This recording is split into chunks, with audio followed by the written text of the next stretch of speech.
تین کام کر لیجیے، اللہ ذوالجلال آپ کو خساروں سے بچا دیں گے، بلکہ خسارہ پانے والوں کے ہتھ کنڈوں سے بھی آپ کو بچائیں گے۔ آپ دنیا اور آخرت میں فوائد و ثمرات ہی سمیٹیں۔ پہلا طریقہ، والعصر ان الانسان لفی خسر الا الذین آمنوا وعملوا الصالحات وتواصوا بالحق وتواصوا بالصبر۔ پوری انسانیت خسارے میں ہے، لیکن خسارے سے بچنے والے وہ لوگ ہیں جو ایمان لانے کے بعد دو کام، عمل صالح کرتے ہیں، نیکیاں کرتے ہیں، اور جب بھی انہیں موقع ملتا ہے وہ حق بات پیش کرتے ہیں، وہ لوگوں کو بھی صبر کی تلقین کرتے ہیں، خود بھی برداشت کرتے ہیں، ٹالریٹ کرتے ہیں معاشرے کی بہت ساری ایسی چیزیں، لیکن اسی صبر اور برداشت کا سبق بھی دیا کرتے۔ جب تک آپ کے اندر اور میرے اندر ایمان مضبوط نہیں ہے اور عمل صالح کی محبت نہیں ہے، تڑپ اور ذوق نہیں ہے، اور دعوت دینے کا شوق نہیں ہے، کسی طریقے سے میرے دو کلمات سے کسی کی آخرت بہتر ہو جائے، کسی طریقے سے کوئی بیچارہ بدامن ہے، قلق اور اضطراب میں ہے، اس کو نیند نہیں آتی، شاید میرے چند کلمات سے اس کے دل میں سکون پیدا ہو جائے، جب تک یہ شوق نہیں ہوتا خساروں سے نہیں بچ سکتا۔ اور یہاں میرے اللہ صلی اللہ علیہ وسلم لَتَأْمُرُنَّ بِالْمَعْرُوفِ وَلَتَنْهَوُنَّ عَنِ الْمُنْكَرِ أَوْ لَيُوشِكَنَّ اللَّهُ أَن يَبْعَثَ عَلَيْكُمْ عِقَابًا مِّنْهُ ثُمَّ لَتَدْعُنَّهُ فَلَا يُسْتَجَابُ لَكُمْ۔ اور نیکی کا حکم کیا کرو، برائی سے منع ضرور کیا کرو۔ اگر تم نے یہ دونوں کام چھوڑ دیے پھر اللہ کا عذاب تم پہ آئے گا، پھر تم دعائیں بھی کرو گے، تمہاری دعاؤں کو اللہ قبول نہیں۔ تو خساروں سے بچنے کا پہلا کام یہ ہے، اصول لوگوں کو نیکی کی دعوت دینا، برائی سے روکنا اور برداشت کرنا اس نیکی کے کام کرتے کرتے تکلیفوں کو۔ اور دوسرا طریقہ یہ ہے، اگر آپ اپنے آپ کو خساروں سے بچانا چاہتے ہو تو پھر اللہ کی رحمت کو طلب کی۔ اللہ کی رحمت کیسے ملتی ہے؟ وَلَوْلَا فَضْلُ اللَّهِ عَلَيْكُمْ وَرَحْمَتُهُ لَكُنْتُمْ مِنَ الْخَاسِرِينَ۔ اللہ تعالیٰ کا فضل اور رحمت نہ ہوتی تو خسارے خسارے میں تھے۔ اللہ کے پیارے پیغمبر کیسے اللہ کی رحمت مل سکتی ہے؟ میں 3-4 باتیں پیش کر دیتا ہوں۔ قرآن پڑھنے سے رحمت ملتی، سنت پہ عمل کرنے سے رحمت ملتی، کسی پر رحم کرنے سے رحمت ملتی ہے۔ رحم اللہ رجلا سمحا اذا باع سمحا اذا اشترى سمحا اذا قضى سمحا اذا اقتضى۔ رحمت کا مستحق وہ بھی بنتا ہے چیز بیچتے وقت بھی نرمی سے بیچتا ہے، خریدتے وقت بھی نرمی سے خریدتا ہے، تقاضا کرتے وقت بھی نرمی سے تقاضا کرتا ہے، فیصلہ دیتے وقت بھی نرمی سے فیصلہ دیتا ہے۔ اللہ اسے بھی رحمت عطا کرے۔ من رحم ولو ذبیحۃ عصفور رحمہ اللہ، جو جانوروں پہ بھی رحم کرتا ہے، چڑیا کو ذبح کرتے وقت بھی رحم کرتا ہے، اللہ اس پہ بھی رحم۔ اللہ کے رسول نے تو جانوروں اور پرندوں پر بھی ظلم کرنے سے روکا ہے، تو انسانوں پر ظلم کرنا کیسے جائز ہو؟ تیسری اور آخری بات جو آج کے اس خطبے میں پیش کرنا چاہتا ہوں، اگر خساروں سے بچنا چاہتے ہو ایک تیسرا کام بھی کر لو، اس کا موسم بھی آنے والا ہے۔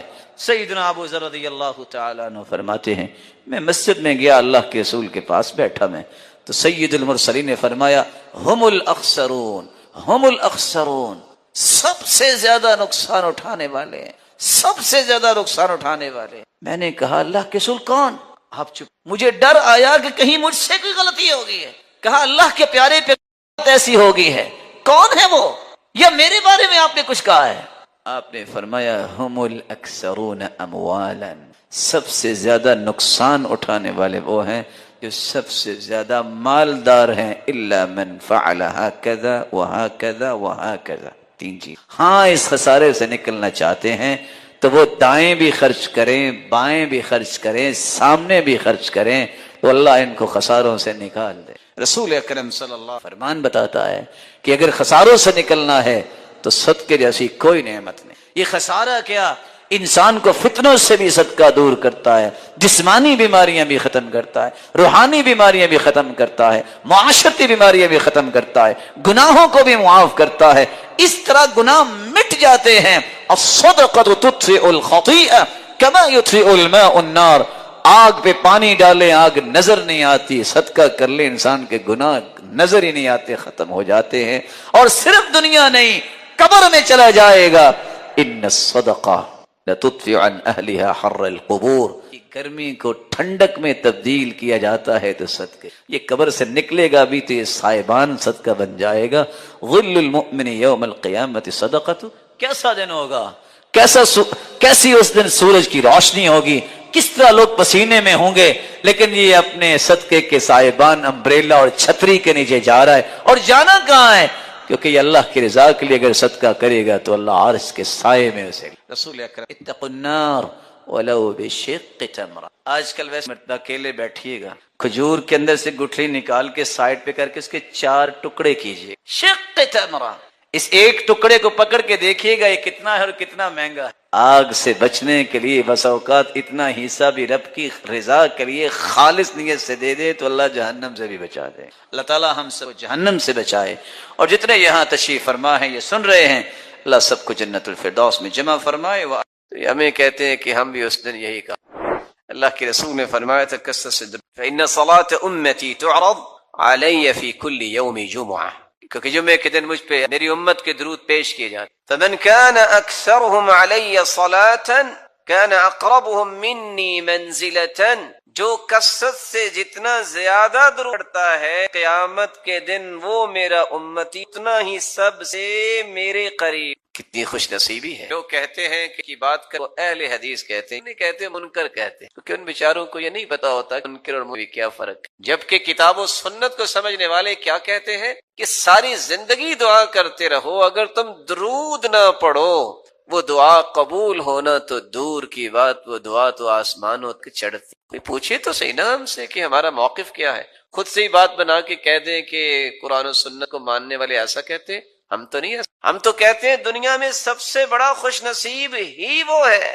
جو اللہ کے ذکر کے بعد سب سے زیادہ درود پڑھتا۔ رسول اکرم صلی اللہ علیہ وآلہ وسلم اسی لیے صحابہ کرام سے کہا تھا من صلی علیہ او سأل لی الوسیلہ حقت علیہ شفاعتی یوم القیامہ، جو شخص درود پڑھتا ہے اور پھر میرے لیے وسیلہ طلب کرتا ہے، قیامت کا دن ہوگا میں اس امتی شفاعت کروں گا، سفارش۔ صحیح ترغیب کی روایت 1668 رسول اللہ صلی اللہ علیہ وسلم نے فرمایا اول الناس بی یوم القیامہ اکثرهم علی صلاۃ، قیامت کے دن سب سے پیارا اور قریبی میرے وہ ہوگا جو سب سے زیادہ مجھ پہ دودھ بھیجنے۔ بلکہ اللہ کے رسول صلی اللہ علیہ وسلم نے فرمایا تھا ابخل الناس من ذکرت عنده فلم يصل علی، بخیل تو لیکن سب سے بڑا بخیل کسی نے دیکھنا وہ ہے جس کے پاس میرا تذکرہ ہو اور پھر وہ۔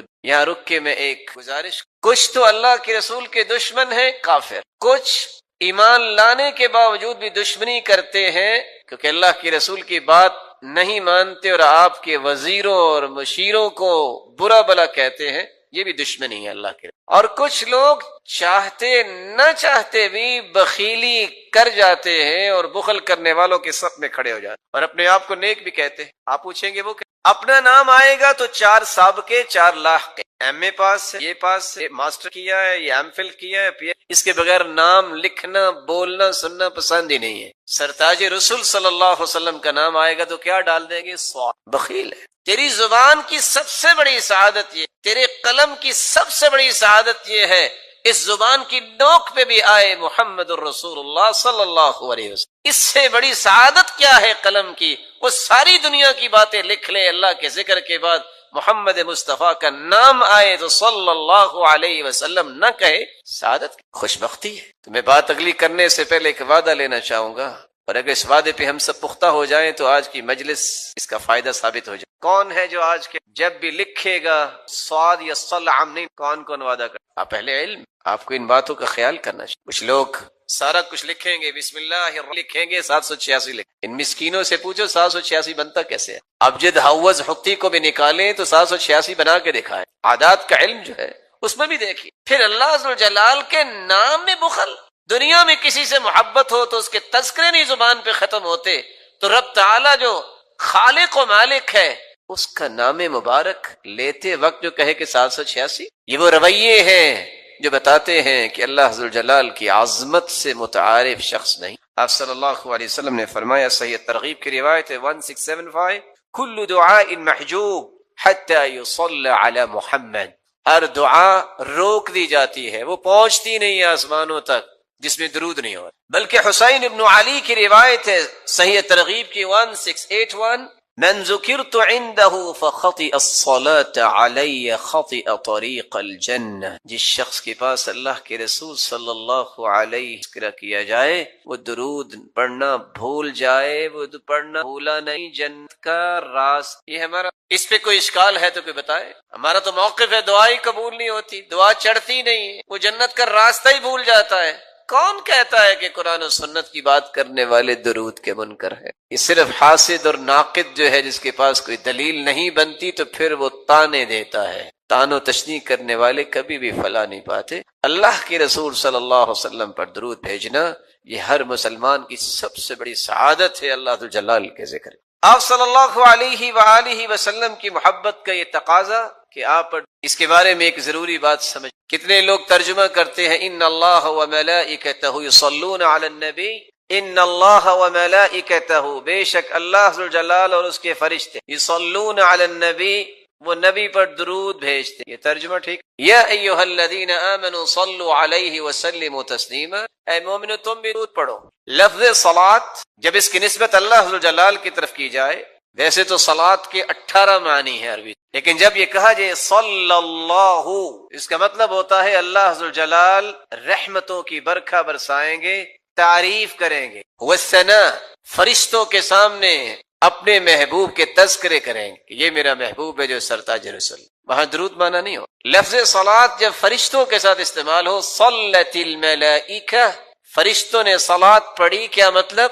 وہاں بھی درود کا معنی بلند مقام کے لیے برکت کی دعائیں کی، فرشت بخشش کی دعائیں کی۔ صلی الرجل، جب لفظ صلاۃ کو کسی انسان کے ساتھ، ذوی العقول کے ساتھ استعمال کیا جائے، اس کا مطلب نماز پڑھنا بھی ہوتا ہے، اس کا مطلب درود پڑھنا بھی ہوتا ہے، اور دیگر معانی اہل لغت نے بیان کی۔ لیکن اگر غیر ذوی العقول کے لیے استعمال ہو، صلت الطیور والحیوانات، پرندوں نے درود پڑھا، یہ ترجمہ نہیں ہوتا، وہاں ترجمہ ہوتا ہے پرندوں نے اللہ ذوالجلال کی حمد و ثنا بیان، اللہ ذوالجلال کی تعریف کی، حمد بیان کی۔ تو قرآن مجید کے ترجمے صحابہ اور تبع تابعین اور لغت کو سمجھنے والے لوگ ہیں، ان کے کیے گئے ترجموں کی روشنی میں ہی اختیار کرنا۔ آپ کی محبت کا ایک 7واں تقاضا بھی ہے، آپ کی محبت میں غلو نہیں کرنا چاہیے۔ یہ بھی ایک بات محبت وہی ہے جس کا تذکرہ اللہ ذوالجلال نے قرآن میں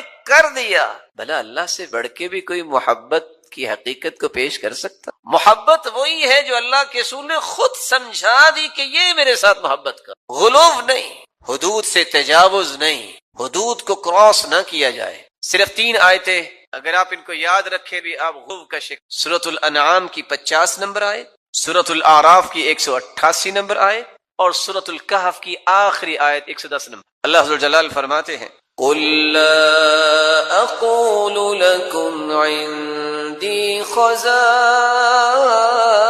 اللَّهِ وَلَا أَعْلَمُ الْغَيْبَ وَلَا أَقُولُ لَكُمْ إِنِّي مَلَكٌ إِنْ أَتَّبِعُ إِلَّا مَا يُوحَىٰ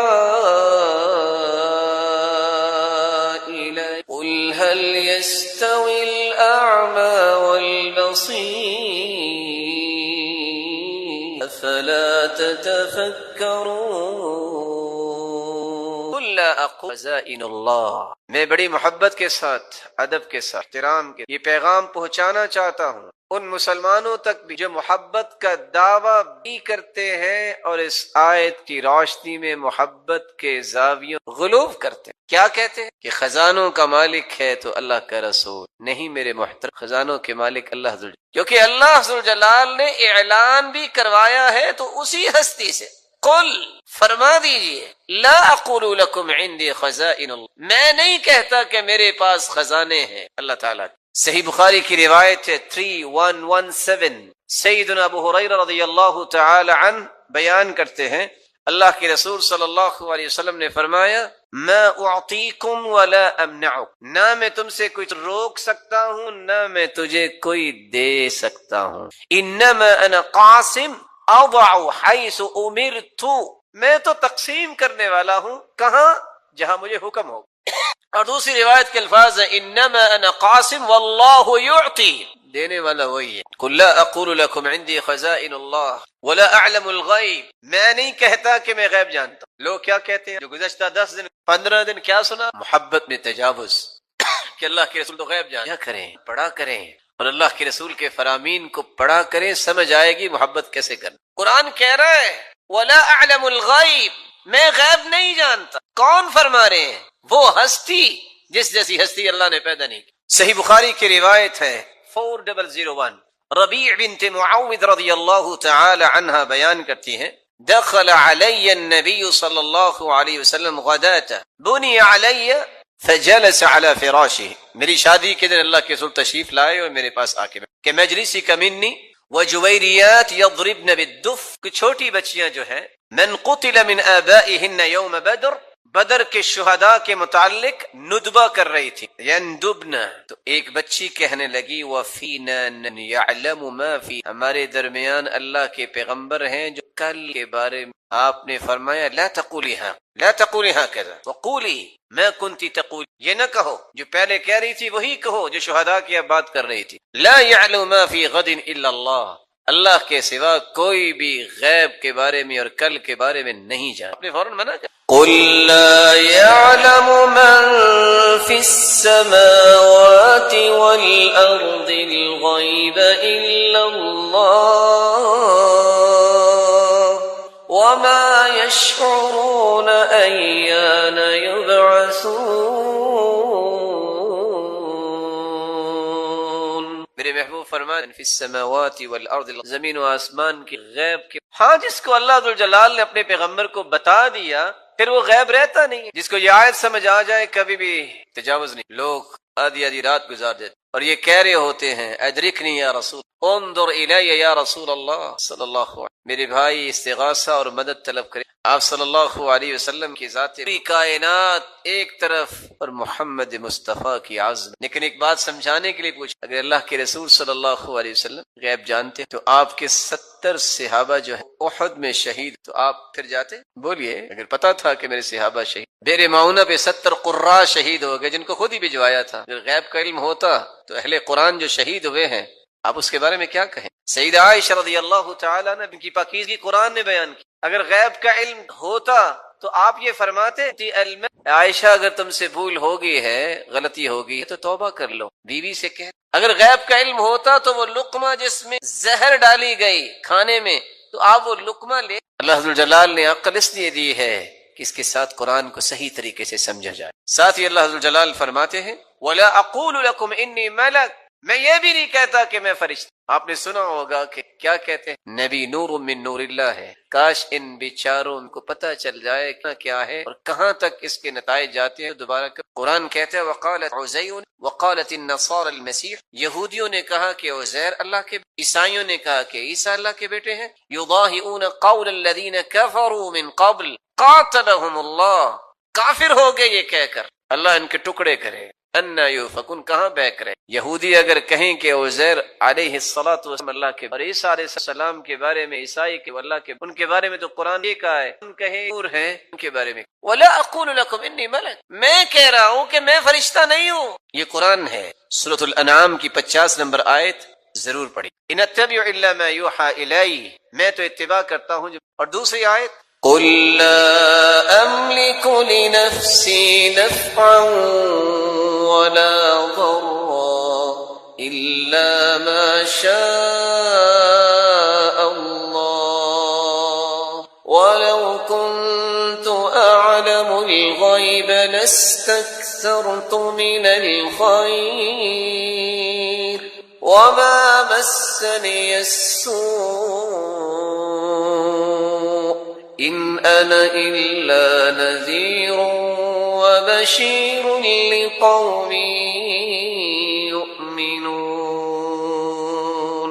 الى امن عن، میرے محبوب آپ فرما دیجئے، یہ سورۃ الاعراف کی آیت ہے 188، یاد رکھیے گا، میرے محبوب فرما دیجئے میں اپنے بھی نفع نقصان کا مالک، وَلَوْ كُنْتُ أَعْلَمُ الْغَيْبَ، اگر میں غیب جانتا تھا لَسْتَ الْخَيْرَ، تو ساری خیر و بھلائی میں جمع کر، وَمَا مَسَّنِيَ السُّوءُ، مجھے کوئی بھی تکلیف نہ پہنچ، اگر میں غیب جانتا ہوں، إِنْ أَنَا إِلَّا نَذِيرٌ وَبَشِيرٌ لِقَوْمٍ يُؤْمِنُونَ، ایمان لانے والوں کے لیے میں اور جہنم سے ڈرانے والا۔ اور آخری آیت سورۃ الکہف کی ہے 1:1، جس میں اللہ جلال نے نتیجہ ہی نکال دے، جس کے بعد مزید ضرورت نہیں ہے، جس کو اللہ نے عقل سلیم عطا کی ہے، دوبارہ وہ حدود سے تجاوز نہیں کر، فرمایا قل انما انا بشر مثلکم، قل میرے محبوب فرما دیجیے انما انا تمہارے جیسا ہی، فرق کیا ہے؟ مجھے اللہ نے بشریت کا سرتاج بنا، یوحا الی انما الہکم الہ واحد، مجھے اللہ نے پیغمبر بنایا ہے، رسول اور نبی بنایا ہے، وہی میری طرف اترتی ہے اور مجھے پوری کائنات کا سرتاج بنا، انما الہکم الہ واحد، اور وہی کیا ہے؟ معبود برحق صرف ایک۔ اب بھلا بتائیے کہ اللہ کے رسول صلی اللہ علیہ وسلم سے اللہ جلال نے اقرار کیا، اعلان کروایا ہے کہ آپ فرما دیجئے اپنی امت کو کہ میں تمہارے جیسا بشر، پھر بھی کوئی نہ مانے تو کیا کہے؟ ہدایت کی دعا کرے، اللہ جلال سب کو ہدایت نصیب۔ کون سے ایسے اعمال ہیں جو اللہ تعالیٰ نے ان لوگوں کے لیے رکھے ہیں جو حج پہ نہیں جا سکے، لیکن پھر بھی اللہ ان کو حج اور عمرے کا ثواب نصیب فرما دیتے ہیں؟ ان میں سے پہلا کام، گھر سے وضو کیجئے، فرض نماز پڑھنے کے لیے مسجد میں پہنچیے، باجماعت تکبیر اولیٰ کے ساتھ نماز پڑھیے۔ رسول اللہ صلی اللہ علیہ وسلم کا فرمان ہے، صحیح الجامع کی روایت ہے، ابو امامہ رضی اللہ تعالی عنہ روایت کے راوی ہیں، جو شخص گھر سے نکلتا ہے فرض نماز پڑھنے کے لیے، اللہ تعالیٰ اس کے نامہ اعمال میں اتنا ہی اجر لکھواتے ہیں جتنا حاجی احرام باندھ کے حج کرنے جا رہا ہوتا ہے، جتنا اس کو اجر ملے گا۔ محروم نہیں کیا اللہ تعالیٰ نے۔ دوسرا عمل جس سے حج عمرے کا ثواب انسان لے سکتا ہے اگر اس کے پاس مال نہیں ہے، ایک شخص گھر سے نیت کر کے نکلتا ہے میں نے اللہ کا دین سیکھنا ہے، اور جاتا کہاں ہے؟ کسی مسجد میں جاتا ہے۔ یہ انسان کتنا عظیم ہے! رسول اللہ صلی اللہ علیہ وسلم کا فرمان ہے، جو شخص گھر سے نکلتا ہے صبح صبح، یا دین سیکھنے جاتا ہے یا دین سکھانے جاتا ہے۔ متعلم اور معلم جن کا مقصد صرف اس لیے دین سیکھنا ہے کہ رب راضی ہو، اس لیے نہیں میں لوگوں میں رعب جما سکوں، اس لیے نہیں جیسا کہ حدیث کہتی ہے لوگوں کو اپنی طرف متوجہ کرنے کے لیے، اس لیے نہیں مجھے کہ دنیا کے 4 ٹکے مل جائیں، اس نظریے سے گھر سے نکلتا ہے میں رب کے قریب ہو جاؤں، جہالت مجھ سے دور ہو جائے، میرا رب راضی ہو جائے۔ یہ گھر سے نکلتا ہے 3 انعامات پاتا ہے۔ پہلا انعام، اللہ کے رسول کا فرمان ہے، اللہ کے نورانی فرشتے اس کے لیے پر بچھاتے ہیں۔ دوسرا انعام، یہ چل کے گیا ہے، صحیح الجامع کی روایت ہے، یہ کسی راستے پہ چلا ہے، کسی روڈ پہ چلا ہے، خواہ یہ گاڑی پہ گیا ہے، اس کے پاؤں پہ گرد، اس کے چہرے پہ، اس کے لباس پہ جتنی گرد پڑے گی، قیامت کے دن جنت کی اتنی کستوری اس کو نصیب ہو جائے گی۔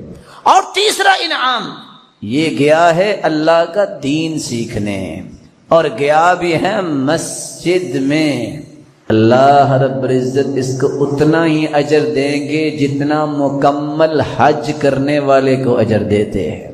تیسرا عمل جس سے ایک فقیر آدمی بھی حج کا ثواب لے سکتا ہے، ثواب ہی لینا ہے، مقصود ہی یہ ہے اللہ کو راضی کرنا۔ ایک شخص فجر کی نماز پڑھنے گیا، نماز پڑھ کے بیٹھ گیا، ذکر میں مشغول ہے۔ کیسے؟ اللہ کے رسول کی عادت مبارکہ یہ تھی، آپ فجر کی نماز پڑھتے، جب تک سورج اچھی طرح نکل نہ آتا وہ ذکر ہی کرتے رہتے، پھر اٹھ کے 2 رکعتیں پڑھتا ہے۔ من صلى الفجر في جماعة ثم قعد يذكر الله عز وجل حتى تطلع الشمس ثم صلى ركعتين كانت له كأجر حجة وعمرة تامة تامة تامة. جو فجر کی نماز با جماعت پڑھتا ہے پھر بیٹھ کے ذکر کرتا ہے یہاں تک کہ سورج نکل آتا ہے، پھر اٹھ کے 2 رکعتیں پڑھتا ہے، اللہ کے رسول صلی اللہ علیہ وسلم کا فرمان ہے مکمل مکمل مکمل حج عمرے کا ثواب اسے اللہ عطا کر دیتے ہیں. حاجی حج کرنے جائے، رکن حج کے 4 ہیں، نیت کرنا بھول جائے، میدان عرفات میں نہیں جا سکا، طواف افاضہ اور طواف حج نہیں کر سکا، صفا مروہ کی سعی نہیں کر سکا، 4 رکنوں میں سے ایک بھی رہ گیا، حج باطل، پیسہ غرق، واجب اگر چھوٹ گیا دم دینا پڑے گا. یہاں فجر کی نماز پڑھی ہے اور سورج نکلنے تک ذکر کیا ہے، 2 رکعتیں پڑھی ہیں، 1 مرتبہ نہیں کہا، 3 مرتبہ کہا ہے تامتن تامتن تامہ. اس کو مکمل حج عمرے کا ثواب نصیب ہو جائے. چوتھا عمل صحیح بخاری کی روایت ہے، سیدنا ابو ہریرہ فرماتے ہیں وہ عمل اللہ کا ذکر ہے. ذکر بھی کون سا؟ نماز پڑھنے کے بعد 33 مرتبہ سبحان اللہ، 33 مرتبہ الحمدللہ، 34 مرتبہ اللہ اکبر. اس کا فائدہ کیا ہوگا؟ 3 فائدے. پہلا فائدہ، جو یہ پڑھنے والا ہے وہ حج عمرے کا ثواب لے سکتا ہے. دوسرا فائدہ، یہ پڑھنے والا جو ہے اس کے زندگی کے سارے گناہ معاف ہو جاتے ہیں، خاص سمندر کی جھاگ کے برابر ہوں. تیسرا فائدہ، یہ پڑھ لینے سے جسم تر و تازہ ہو جاتا ہے، اس شخص کو کسی غلام اور لونڈی کی ضرورت نہیں، اللہ اس کے جسم میں برکتیں ڈال دیتے ہیں. 5واں کام ابن رجب حنبلی رحمت اللہ علیہ نقل کرتے ہیں، جو شخص واجبات کو، فرائض کو، دینی واجبات، دینی فرائض کو بر وقت پورا کرتا ہے، نفلی حج عمرے سے اس کو اللہ تعالیٰ زیادہ ثواب دیتے ہیں. چھٹی بات، حرام مال سے بچ جانے والا بھی حج عمرے سے زیادہ اجر لے سکتا ہے. 1 درہم ہے، اس کے 6 حصے کیے جائے، 1 حصہ ان 6 حصوں میں درہم کا دانق ہوتا ہے. اتنے حرام سے جو بچ جائے، سلف کہا کرتے تھے 500 حج سے، نفلی حج سے یہ مجھے زیادہ ثواب کا لگتا ہے، کیونکہ میں 500 نفلی حج کر لوں، اگر 1 دانق حرام کا ہوا تو وہ حج قبول ہی نہیں ہونے. اس لیے حرام مال سے بچ جانا یہ حج سے زیادہ اجر کا باعث ہے. 7ویں چیز، جمعے کے دن انسان بر وقت آتا ہے، خطبہ شروع ہونے سے پہلے یہ شخص کتنا اللہ کے ہاں محبوب ہے، بر وقت آنے والا، سورۃ الکعب پڑھنے والا، مسواک کر کے اچھا لباس پہننے والا، غسل کر کے خوشبو لگانے والا، بر وقت مسجد میں آئے، امام کے قریب بیٹھے، خاموشی سے سنے، خاموش ہو جائے، توجہ سے سنے، نماز امام کے ساتھ پڑھے، لغویات نہ کرے. یہ شخص نفلی حج سے زیادہ اجر حاصل کرنے والا ہے. 8واں کام، محنف ابن سلیم روایت کرتے ہیں، جس شخص نے رمضان کے پورے روزے رکھے، گناہ نہیں کیا، فسق و فجور نہیں کیا، تعبد، عبادت، قرآن، ذکر، صدقہ، نیکیاں کرنے کے بعد یہ شخص اس نیت سے عید پڑھنے جاتا ہے، عید کے وہ تمام احکامات کو سامنے رکھتے ہوئے فجر کی نماز، پھر اس کے بعد اچھا لباس، کچھ کھا کے جاتا ہے، تکبیر کہتا ہے. عید الفطر پڑھنے والے کو اللہ عمرے کے برابر ثواب دیتا ہے، اور عید الاضحیٰ پڑھنے والے کو حج کے برابر ثواب دیتا ہے. 9ویں چیز جس سے انسان حج عمرے کا ثواب لے سکتا ہے، ابو ہریرہ رضی اللہ تعالی عنہ روایت معروف ہے، منافقوں پہ فجر اور عشاء کی نماز بھاری ہوتی ہے. اگر لوگوں کو پتا چل جائے کہ فجر اور عشاء کی نماز با جماعت پڑھنے کا اجر عظیم کتنا ہے، تو لوگوں کو اپنے گھٹنوں پر رینگ کے آنا پڑے تو پھر بھی آئیں گے. اور وہ اجر کیا ہے؟ ابن رجب بیان کرتے ہیں ابو موسیٰ کی سند کے ساتھ، جو فجر کی نماز اور عشاء کی نماز با جماعت پڑھتا ہے اس کو حج کے برابر اجر نصیب ہوتا ہے. 10ویں اور آخری بات، علم ہے، دین ہے، تقوی ہے، مال نہیں، لیکن نیت خوبصورت ہے. نیت کیا کرتا ہے؟ لو ان لی مالا لعملت بعمل فلان، کاش میرے پاس بھی مال ہوتا میرا رب مجھے دے، میں بھی ایسے حج کروں، میں بھی ایسے عمرہ کروں۔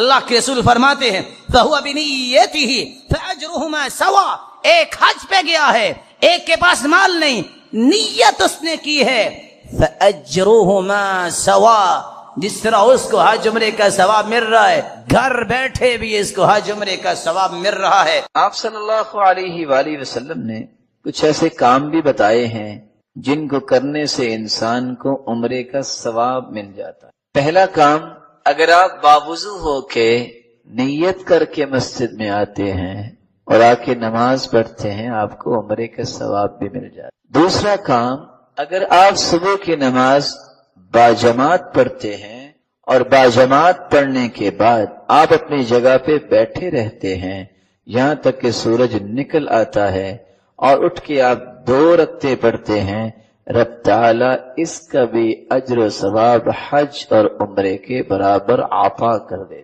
تیسرا کام، آپ اگر باوضو ہو کے چاشت کے 4 رکعتیں ادا کر لیتے ہیں تو اللہ نے اس کا بھی اجر عمرے کے برابر۔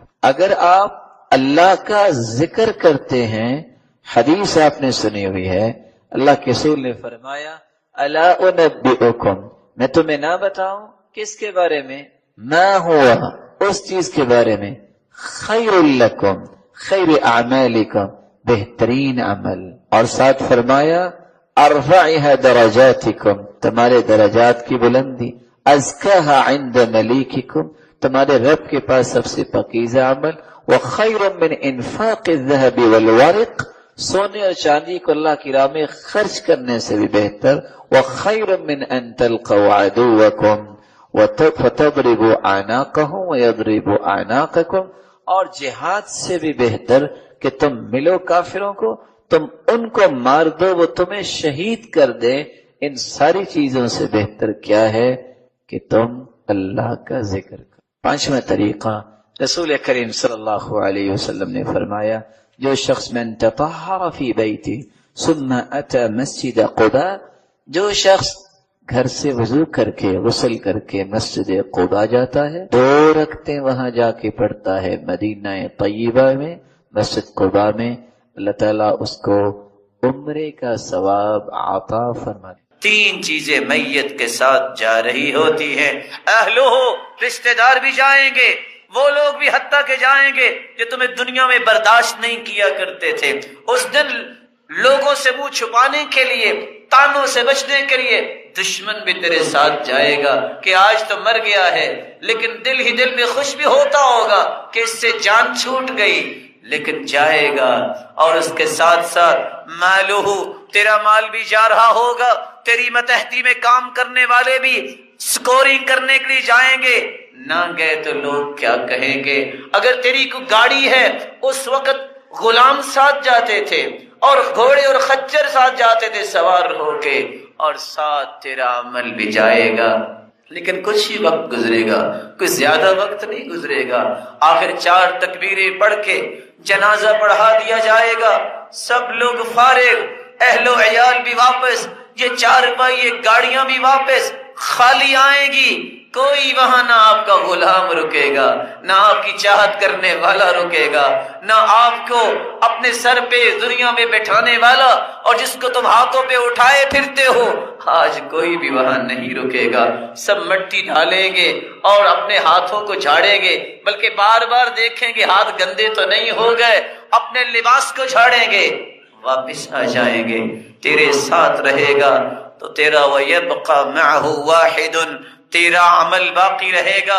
ادھر بند کوٹری میں تم گئے، بڑے بڑے کھلے ولاز میں رہنے والے سن لے، وہ بند کوٹری میں جب تم گئے، اگر ایمان والے ہوگے تو فرشتے سوال کریں گے من ربک، ما دینک، ماذا تقول فی هذا الرجل الذي بعث فیکم، رب کے بارے میں سوال، اللہ کے نبی کے بارے میں سوال، تیرے دین کے بارے میں سوال۔ اگر تو دیندار ہوا تم جواب دو گے، اچھا جواب، صحیح جواب، فرشتے خوش بھی ہوں گے۔ اور فرشتے جب آتے ہیں سوال کرنے کے لیے، بال ان کے بکھرے ہوتے ہیں، اور اس طرح ان کی آنکھیں جو ہیں اللہ ذوالجلال نے نیلی بنائی ہیں، اور زمین کو اکھاڑتے ہوئے دہشت و وحشت پیدا کرتے ہوئے آتے ہیں اور آتے ہی بٹھا لیتے ہیں چودھری کو بھی، غلام کو بھی، بچے کو بھی جو بالغ ہے، بوڑھے کو بھی اور کڑیل جوان کو بھی. بتاؤ من ربک، تیرا رب کون ہے؟ اگر رب کو دنیا میں پہچانا ہوا، اس کے سامنے سجدہ کیا ہوا، اس کی بات مانی ہوئی، تو یہ زبان بول کے کہے گی ربی اللہ. نہ اس میں رٹا لگانے کی ضرورت، نہ اس میں سوچنا کہ میں ہر وقت یہ اپنے سامنے لکھ کے رکھ لوں. عمل ہوگا، توحید پہ کاربند ہوں گے، شرک سے بچا ہوگا، شرکیات سے پرہیز کیا ہوگا، صحیح جواب ہوگا. 3 سوالوں کے جواب دو گے مسلمانوں، آسمان سے آواز آئے گی ان صدق عبدی، میرے فرشتوں میرے بندے نے سچ بولا ہے، سچ بولا ہے اس نے. افرشوا لہ فراش الجنہ، اس کے چاہنے والے کہاں چلے گئے؟ اس کو مٹی پہ ہی لٹا کے چلے گئے. سنت بھی یہ ہے کہ قبر میں کوئی چیز نہ بچھائی جائے، اس کو مٹی پہ ہی لٹا کے چلے گئے. میرے فرشتوں نہیں، باقی کام پھر ہوگا. جنتی بچھونے فوراً اس کے نیچے بچھا دو. البسوہ لباس الجنہ، یہ تو بہت مہنگا کپڑا پہنتا تھا، اللہ نے اس کو دیا تھا اور اللہ ذوالجلال کی نعمتوں کا اظہار کرتا تھا. نہیں، یہ 3 کپڑے جس میں سلائی بھی نہیں ہوئی یہ چھوڑ کے چلے گئے. البسوہ لباس الجنہ، اس کو جنتی لباس پہنا دو. ابھی جنت تو نہیں آئی لیکن وعدے یہاں سے ہی پورے شروع ہو جائیں گے، پورے ہونے شروع ہو جائیں گے. اللہ فرمائیں گے یہ بند کوٹری میں آ گیا، بڑے کھلے گھر میں تھا. فَيُفْتَحُ لَهُ قَبْرُ، اور اس کی قبر کو کھولا جائے گا. مد بصری، جہاں تک اس کی نظر جائے گی. رسول اللہ صلی اللہ علیہ وسلم نے فرمایا جہاں تک انسان کی نظر جاتی ہے بندہ مومن کی قبر کو کھول دیا جاتا ہے. وَيَأْتِيهِ مِن رَّوْحِهَا، جنت کی خوشبوئیں آنی شروع ہو جاتی ہیں. یہ تھا مومن کا حال. اور مومن جو ہے جب اس سے حساب لینے کی بات ہوتی ہے وہ کہتے رک جاؤ. اس کو دکھایا جاتا ہے کہ سورج غروب ہونے والا ہے، کہتے رکو میری عصر کی نماز رہتی ہے، میں نماز پڑھ لوں. لیکن کہے گا وہ جو نمازیں پڑھتا ہے، ایک وہ ہوگا جو کافر ہے، ایک وہ ہوگا جو عقیدے کا منافق ہے، اور ایک وہ ہوگا جو شک کرنے والا، دین میں شبہات اور یقین نہ کرنے والا. جب اس سے سوال کیا جائے گا تو کہنے والا کہے گا فرشتہ من ربک، بتاؤ تیرا رب کون سا ہے؟ یہ قبروں پہ سجدے کرنے والا، یہ اللہ ذوالجلال کے مقابلے میں کسی اور کی عبادت کرنے والا، یہ کسی اور کے ساتھ اللہ ذوالجلال کی محبت جو اللہ ذوالجلال کے ساتھ کرنی ہے کسی اور سے کرنے والا. یہ کہے گا ہاں لا ادری، میں نہیں جانتا. ہاں لا ادری، وَكَأَنَّهُ يَتَذَكَّرُ شَيْئًا وَلَمْ يَدَّكِرْ. ہاں سے کیا مراد ہے؟ جو حدیث کے الفاظ ہے. سوچے گا یہ لفظ تو سنا تھا، یہ تو تقریروں میں بھی لوگ کہتے تھے اللہ ہے اور اللہ ذوالجلال ہی رازق ہے، وہی مالک ہے، وہی عبادت کے لائق ہے، لیکن یاد نہیں آئے گا. پھر پوچھا جائے گا ماذا تقول فی هذا الرجل الذي بعث فیکم، پیغمبر کے بارے میں تمہارے نظریات کیا ہیں؟ تم کیا جانتے ہو؟ جس نے سنت کو اختیار کیا نہیں ہوگا، جس نے ساری زندگی بدعات کو سینے سے لگائے رکھا، جس نے اپنے بڑے کو، جس نے اپنے سینے سے نکلنے والی ایک بات کو ہی نبوت کا درجہ دے دیا کہ میں جو کہہ رہا ہوں وہ سچ ہے، وہ کیسے کہے گا کہ میں نے اللہ کے رسول کو اپنا پیغمبر مانا ہے؟ میں دینوں کا، تیرا دین کیا ہے؟ جس نے قرآن پڑھا ہوگا، حدیث پڑھی ہوگی، دین کا قانون اور آئین اور دستور اسے سمجھ آئے گا، اس کے مطابق وہ جواب دے سکے گا مومن. لیکن منافق جو ہے، کافر جو ہے اور شک کرنے والا جو سوچتا ہے لگتا نہیں ہے کہ دینداروں کا کچھ بن سکے گا، لگتا نہیں ہے کہ نماز پڑھنے والوں کی کوئی کام آ سکے گی، ایسے شخص قبر میں جواب نہیں دے پائیں گے.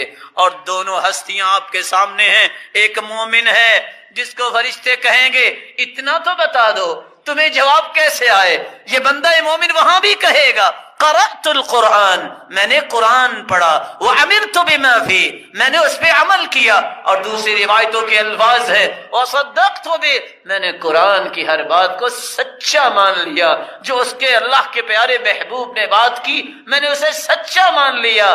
اس وقت پھر کہتا ہے جب اسے جنت میں اس کا گھر دکھا دیا جاتا ہے، کہتا ہے رکو رب اقم الساعہ، رب اقم الساعہ، اللہ جلدی سے قیامت کو قائم کیجئے، حتی ارجع الی اہلی، کیوں؟ میں جلدی واپس جاؤں اپنے اہل و عیال کی طرف، جا کے بتاؤں دیکھو نیک عمل کا مجھے بدلہ کتنا اچھا ملا۔ اللہ کے فرشتے کہتے ہیں نم کنومت العروس، سو جاؤ، اس وقت تک سو جاؤ جب تک قیامت نہیں آ جاتی، اور ایسے سو جاؤ جیسے دلہن سوتی ہے، کوئی اسے اٹھانے والا نہیں ہوتا۔ اس کے مقابلے میں کافر ہے اور عقیدے کا منافق ہے، او المرتاب، اور دین میں شک کرنے والا۔ جب تینوں سوالوں کے جواب ایک ہی ہوتا ہے، ہاں لا ادری، مجھے علم نہیں ہے۔ خود فرشتے کہتے ہیں لا دریت ولا تلیت، نہ تو نے قرآن پڑھا نہ دین کو سمجھا، تجھے کیسے جواب آتے؟ فَيُضْرَبُ بِمَطَارِقَ مِنْ حَدِيدِ ضَرْبَ بَيْنَ اُذُنَيْ، دو کانوں کے درمیان ایک گرز اٹھاتے ہیں فرشتے جو اس کے دو کانوں کے درمیان مارتے ہیں۔ یہ اتنا بڑا ہتھوڑا ہے، پوری کائنات مل کے اس کو اٹھا نہیں سکتی۔ اگر کسی پہاڑ پہ مار دیا جائے تو پہاڑ بھی ریزہ ریزہ اور مٹی بن جائے، اور یہ اسی طرح اس پہ عذاب شروع ہو جاتے ہیں، اور اللہ ذوالجلال کے فرشتے مسلط کر دیے جاتے ہیں عذاب دینے کے لیے۔ قیامت تک ایسا